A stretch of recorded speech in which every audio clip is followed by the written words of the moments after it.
Humanité, impartialité, neutralité et indépendance. Voilà bien une devise que toute personne ayant côtoyé au moins une fois le monde humanitaire est censée avoir à l'esprit.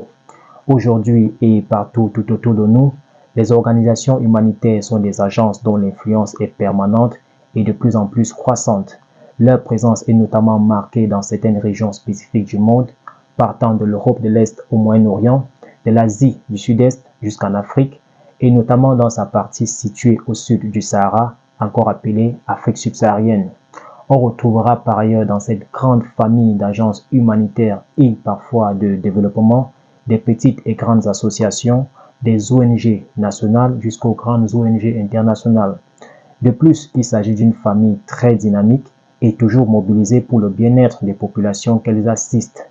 Cependant, derrière toute cette orchestration et cette mouvance humanitaire à laquelle l'on octroie, rappelons-le, des centaines de millions de dollars chaque année pour remplir leur mission, une question essentielle se pose tout de même, à savoir, quelles sont les normes qui régulent ce secteur des ONG?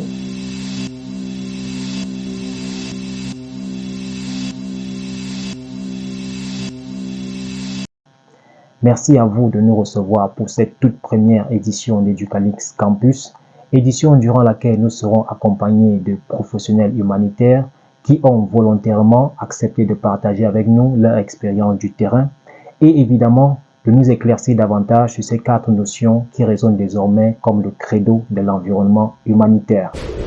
Ce sont les principes de base de l'action humanitaire. Ce sont les notions fondamentales sur lesquelles les organisations non gouvernementales humanitaires non seulement bâtissent, mais également dirigent toutes leurs actions d'intervention sur les différents terrains à travers le monde.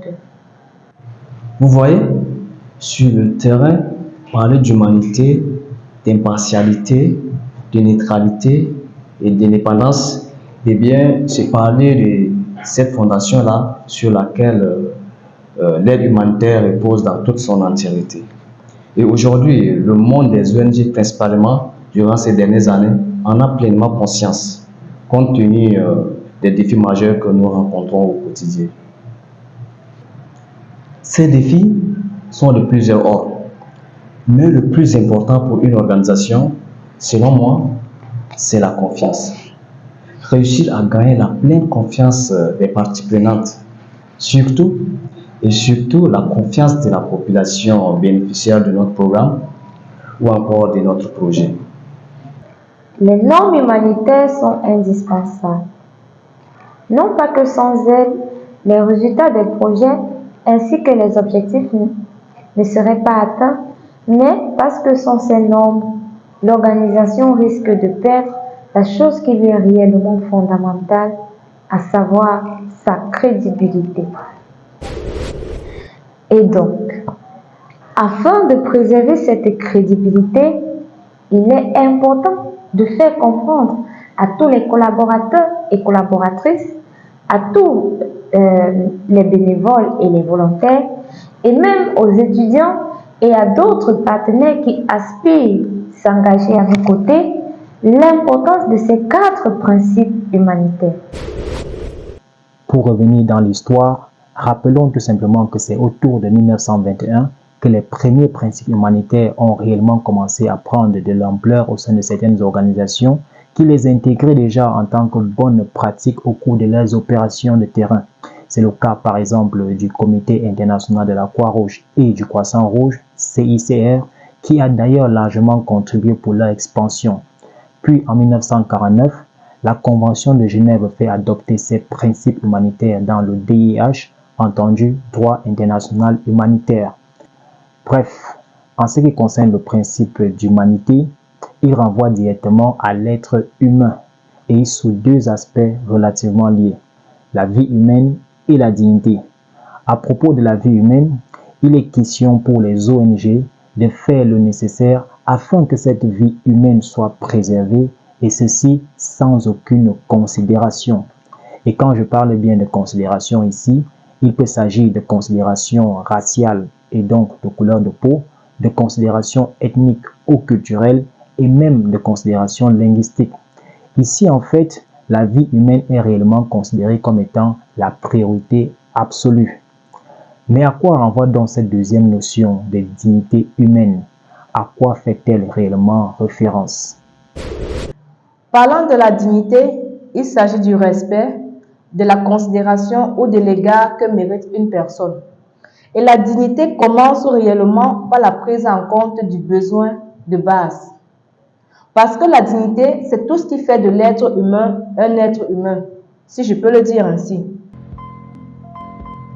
Et afin de mieux la saisir cette notion de dignité, il faudrait qu'on se pose la question de savoir à partir de quel moment reconnaît-on qu'une personne a perdu sa dignité.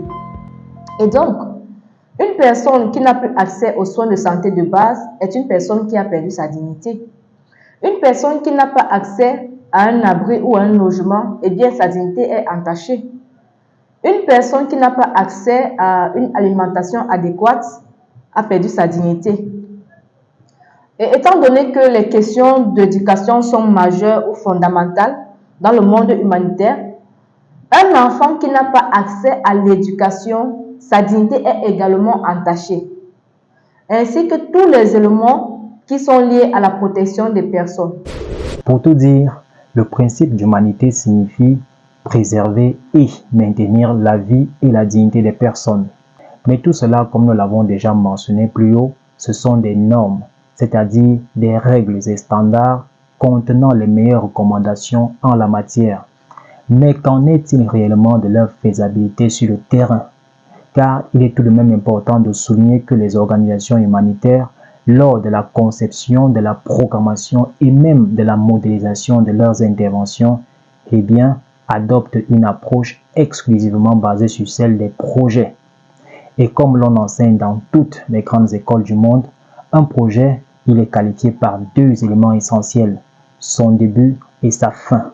Ceci ne correspond pas toujours à certains types de catastrophes qui affectent gravement des personnes, notamment ces catastrophes-là qui sont causées par l'homme lui-même, à l'exemple des conflits armés dont on connaît très bien le début, mais jamais la fin. Dans ce cas, l'on pourrait se demander comment donc continuer à préserver et à maintenir la vie et la dignité des personnes dans des situations de catastrophes interminables. Ces catastrophes-là qui obligent généralement les personnes à quitter leur communauté et leurs biens pour trouver refuge ailleurs.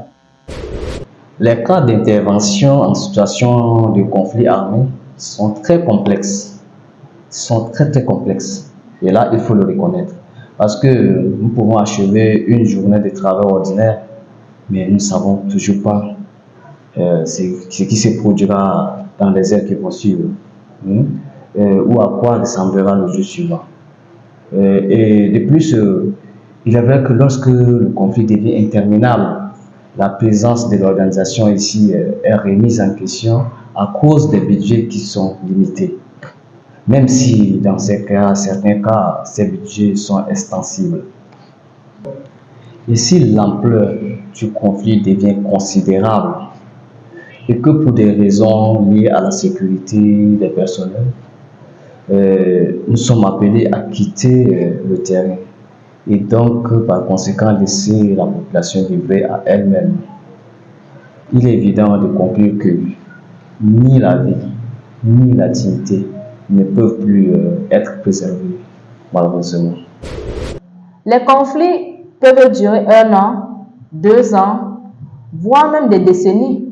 C'est le cas par exemple du Soudan du Sud ou bien du conflit israélo-palestinien que nous vivons actuellement. Il apparaît donc que l'aide humanitaire devient de plus en plus insuffisante. Insuffisante pour remplir les obligations liées à la dignité et donc tout ce qui concerne les droits de l'homme, ce qui nécessite quelquefois l'intervention des autres parties prenantes.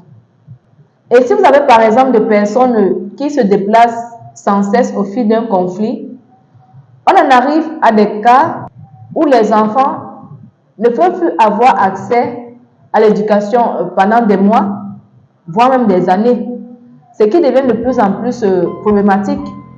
Surtout que dans la plupart des situations, ce sont des zones où seuls les humanitaires sont autorisés à y accéder grâce à leurs critères de neutralité, leurs critères d'impartialité et leurs critères d'indépendance. D'après la Direction générale de la protection civile et opérations d'aide humanitaire européenne, couramment désignée sous le terme anglo-saxon ECHO, respecter le principe d'humanité signifie qu'une solution doit être apportée aux souffrances humaines partout où elles se manifestent en prêtant une attention particulière aux personnes les plus affectées. Parler donc d'impartialité dans le monde humanitaire ne signifie pas nécessairement que tout le monde doit être traité de la même manière. C'est d'ailleurs ce qui est stipulé dans la version 2018 du manuel Sphere, qui est un document de référence pour de nombreux praticiens du monde des ONG. Ici, en fait, il est question d'organiser puis de planifier l'intervention et enfin de l'exécuter en privilégiant les seuls besoins de ces personnes dites vulnérables. Lors d'une mission à l'extrême nord du Cameroun, plus précisément à Mokolo, dans un centre nutritionnel, nous avons reçu cette jeune maman avec son fils Merlin, âgé de 3 ans, qui avait beaucoup de mal à se nourrir correctement à cause de la forte sécheresse qui régnait. Merlin avait été diagnostiqué de la malnutrition aiguë sévère avec une perte de poids considérable et faisait beaucoup de diarrhée. Les principes d'humanité et d'impartialité nous obligent à toute conscience à donner la priorité à de telles situations. C'est ce que nous faisons d'ailleurs. En quelques semaines, le petit Merlin a retrouvé la santé et a regagné sa maison. C'est après avoir apporté des solutions à des problèmes nutritionnels tels le cas du petit Merlin que je me sens fière d'être une actrice humanitaire. Par ailleurs, même si le critère de vulnérabilité est très important, il est essentiel de bien le comprendre, car les personnes peuvent être vulnérables en raison des facteurs individuels tels que l'âge, le sexe, leur handicap, leur état de santé et même l'orientation sexuelle ou l'identité du genre. Être impartial dans le processus de gestion d'un projet humanitaire signifie pour nous que l'aide doit être octroyée sur la seule base des besoins et ceci sans aucune discrimination. De plus, être une femme, une jeune fille, un enfant, une personne vivante avec le VIH/SIDA ou un handicapé ne fait pas automatiquement de vous une personne vulnérable comme on pourrait le croire. Tout dépend du contexte ou des circonstances. On a tendance à utiliser l'expression ou à dire que les femmes et les enfants d'abord, ce qui est vrai.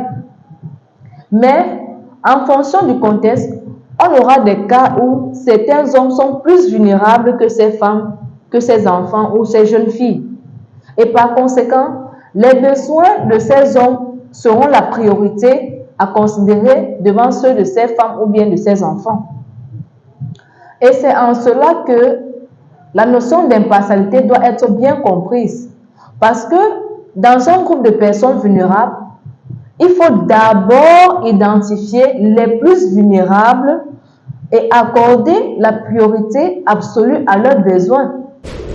À côté de l'impartialité, il y a le principe de la neutralité. Et selon OCHA, le Bureau de coordination des affaires humanitaires, les acteurs humanitaires ne doivent pas prendre parti pendant les hostilités ou encore se lancer dans des polémiques de nature politique, raciale, religieuse ou idéologique. La neutralité est vraiment manifeste au niveau de la communication. Si vous voulez, dans la politique de communication établie par l'organisation. Parce que, voyez-vous, une organisation humanitaire serait toujours appelée à communiquer. Il peut s'agir de la communication avec un gouvernement, avec des autres ONG, avec des bénéficiaires et même avec le grand public en général. Et donc, peu importe le cas de scénario, nous devons éviter qu'à partir de notre message, nous soyons perçus comme étant pour ou contre l'une des parties en conflit, en fait. Hein? Donc ici, il est question de perception. Il est question ici de perception, car la sécurité de l'organisation ainsi que du personnel pourrait être remise en question. Par ailleurs, de façon globale, en tant qu'organisation, si nous ne respectons pas les principes d'humanité, d'impartialité, de neutralité et d'indépendance, eh bien, nous perdons totalement en crédibilité. Pour une organisation humanitaire, la crédibilité est un tout. En fait, perdre sa crédibilité, c'est perdre la confiance des parties prenantes et notamment celle des bailleurs de fonds ou encore celle des États qui vous autorisent à intervenir sur leur territoire pour le bien-être de ces populations. Toujours selon le Bureau de coordination des affaires humanitaires des Nations Unies, couramment désigné par le terme anglo-saxon OCHA, partout où elle est mise en œuvre, l'aide humanitaire doit être indépendante de toute visée politique, économique, militaire et j'en passe. Mais à quoi donc renvoie réellement cette notion d'indépendance?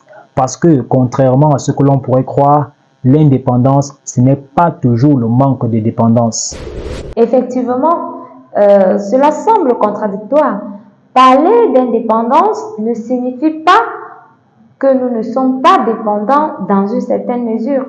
Les organisations humanitaires sont comme ces micro-organismes-là qui dépendent fortement de leur milieu de vie ou de leur environnement.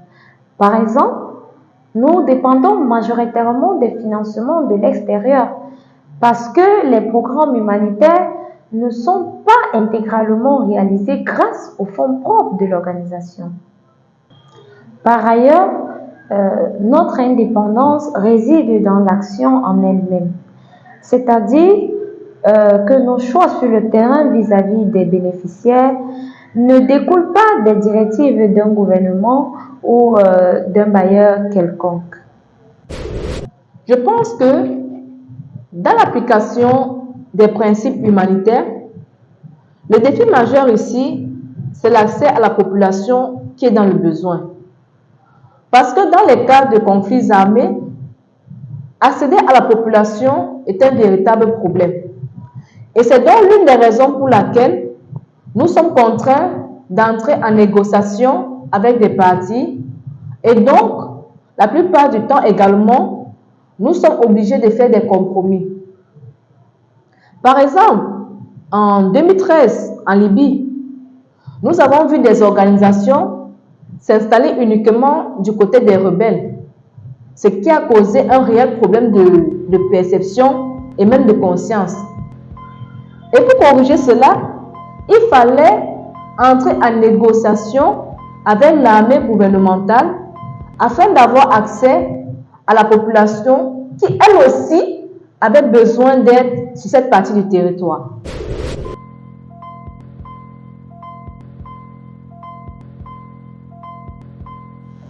Espérons donc que les explications données durant cette édition d'Educalix Campus, entièrement consacrée aux principes humanitaires, vous ont permis de comprendre un peu mieux le monde des ONG ainsi que leur motivation d'intervention. Qui que vous soyez, où que vous soyez dans le monde, vos questions, suggestions ainsi que vos remarques sont les bienvenues afin de nous permettre de vous proposer un contenu encore plus riche et attractif à l'avenir, car dans leurs relations avec les États, les bailleurs de fonds, les institutions et les populations bénéficiaires, les ONG courent le risque de voir ces principes mal interprétés, d'où l'importance de les définir clairement en mettant en avant le côté pratique et opérationnel afin qu'ils ne demeurent pas des notions purement théoriques. À très bientôt.